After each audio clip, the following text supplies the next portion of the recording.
नमस्ते। Pregnancy to parenting में आपका स्वागत है।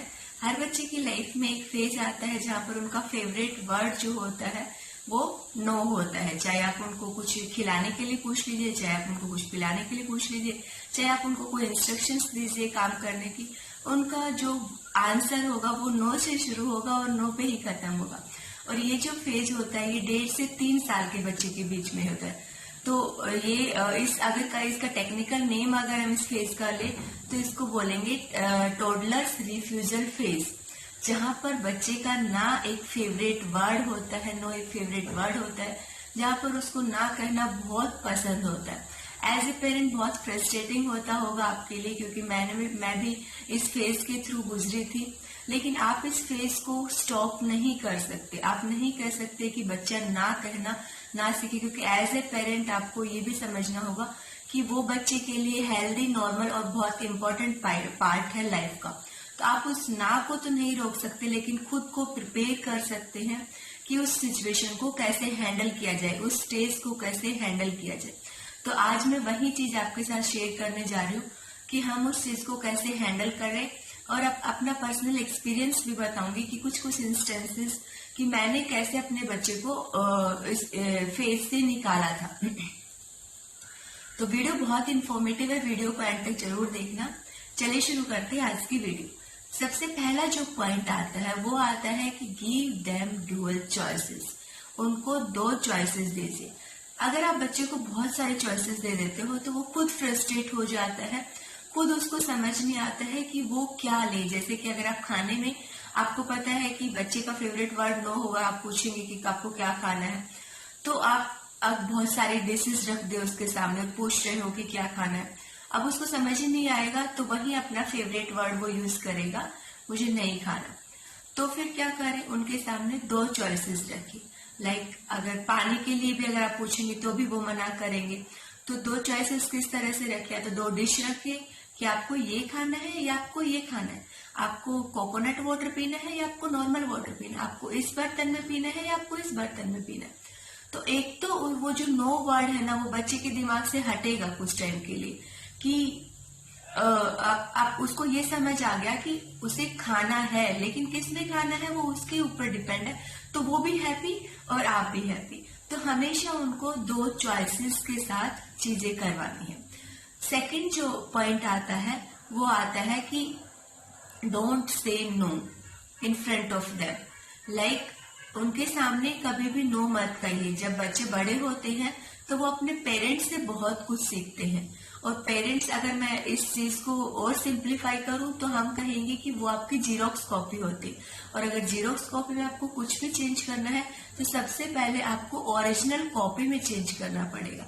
अगर बच्चों में आप नहीं चाहते कि वो नो वर्ड बहुत ज्यादा यूज करें तो सबसे पहले आपको उस नो वर्ड को लिमिट करना पड़ेगा, क्योंकि सबसे पहले तो आपने ही सिखाया उस चीज को। लाइक वो क्रॉल करने से जब वो शुरू करता है, या फिर जैसे क्रॉल करने से वो चलना शुरू करता है, तो आप क्या बोलेंगे कि नहीं वहां टच नहीं करना, ये चीज नहीं करना, वहां पे नहीं जाना।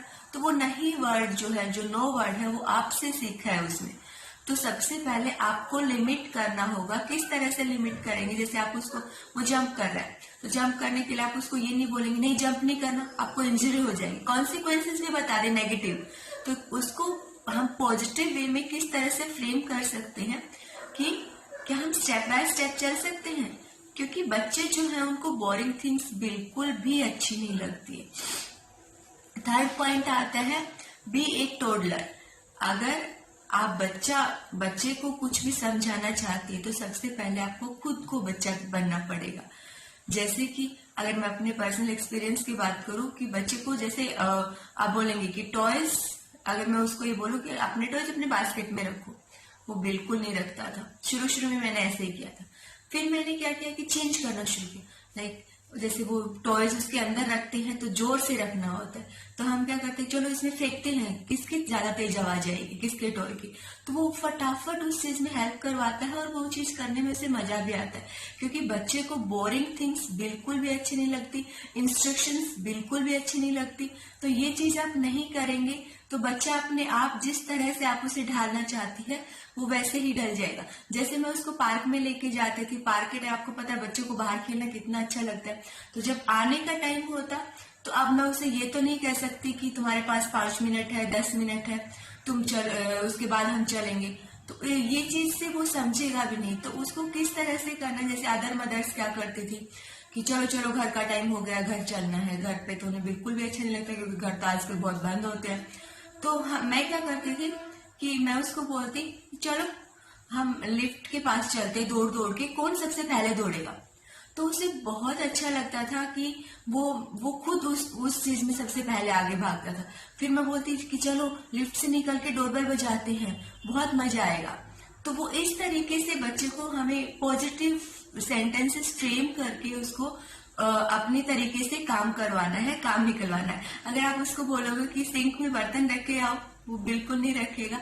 आप उसको ये बोलोगे कि दौड़ के सबसे पहले कौन बर्तन रख के आएगा, तो बच्चों को जो ये चैलेंजेस है ना, ये बहुत अच्छे लगते हैं। इस तरीके से अपने बच्चे से काम करवाना है अपने तरीके से। फोर्थ जो पॉइंट आता है वो आता है टेल देम कॉन्सिक्वेंसेस, कि अपने बच्चे को आप कॉन्सिक्वेंसेस बताइए, लेकिन हर बार नहीं, क्योंकि जो हमारे कॉन्सिक्वेंसेस होते हैं वो हमेशा एक नेगेटिव कॉन्सिक्वेंस होते हैं। लाइक हम नेगेटिव उसमें लेके जाते, बच्चे को बोलेंगे जंप नहीं करना, इंजरी लग जाएगी, बच्चे को बोलेंगे नहीं वो चीज नहीं करना, ये चीज हो जाएगी, तो बच्चे के दिमाग में नेगेटिव चीज जाएगी और उसका सेल्फ कॉन्फिडेंस है वो कम होता जाएगा। वो हर चीज करने के लिए डरेगा, उसे लगेगा कि जो भी चीज करेगा वो गलत होगी। तो आपको हर चीज पे कॉन्सिक्वेंसेस नहीं बताने हैं अपने बच्चे को। अपने बच्चे को कॉन्सिक्वेंसेस सिचुएशन के अकॉर्डिंग बतानी है। जैसे कि बच्चा पार्क में खेल रहा है, उसको घर ले जाना है, नहीं जा रहा है, तो आप बोलेंगे आप थोड़ी देर और खेल लीजिए, अगर आप इसके बाद भी घर नहीं चले, 10 मिनट्स के बाद भी घर नहीं चले, तो आपको नेक्स्ट 2 to 3 डेज आपको पार्क में नहीं लाया जाएगा। या फिर जैसे वो अपने टॉयज या ब्लॉक्स आपने रखवाने उसे, तो आप बोलोगे आप अपने टॉयज और ब्लॉक्स रखिए, नहीं तो कल से आपको टॉयज और ब्लॉक्स नहीं मिलेंगे। इस तरह के कॉन्सिक्वेंसेस अपने बच्चे को बताने हैं। नेक्स्ट पॉइंट आता है स्टैंड योर ग्राउंड। आपको कभी कभी लगता होगा कि बच्चे बहुत नखरे दिखाते हैं बिना किसी रीजन के ही, तो उस सिचुएशन को कैसे हैंडल करनी है।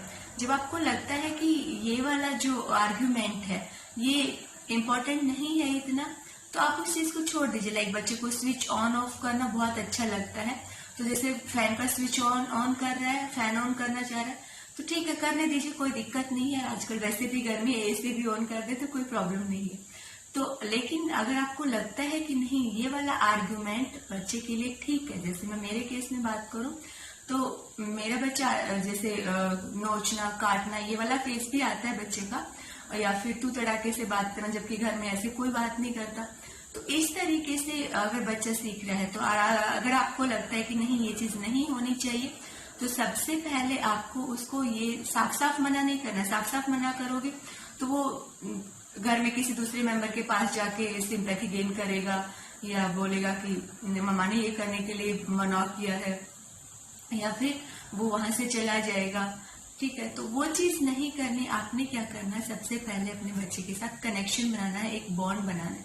सबसे पहले उनको काम डाउन करना है, उसके बाद उसको हक देना है, फिर उसको वो बात समझाने की नहीं बेटा ये चीज ऐसे नहीं करते, जब वो रिसेप्टिव मोड में आ जाए।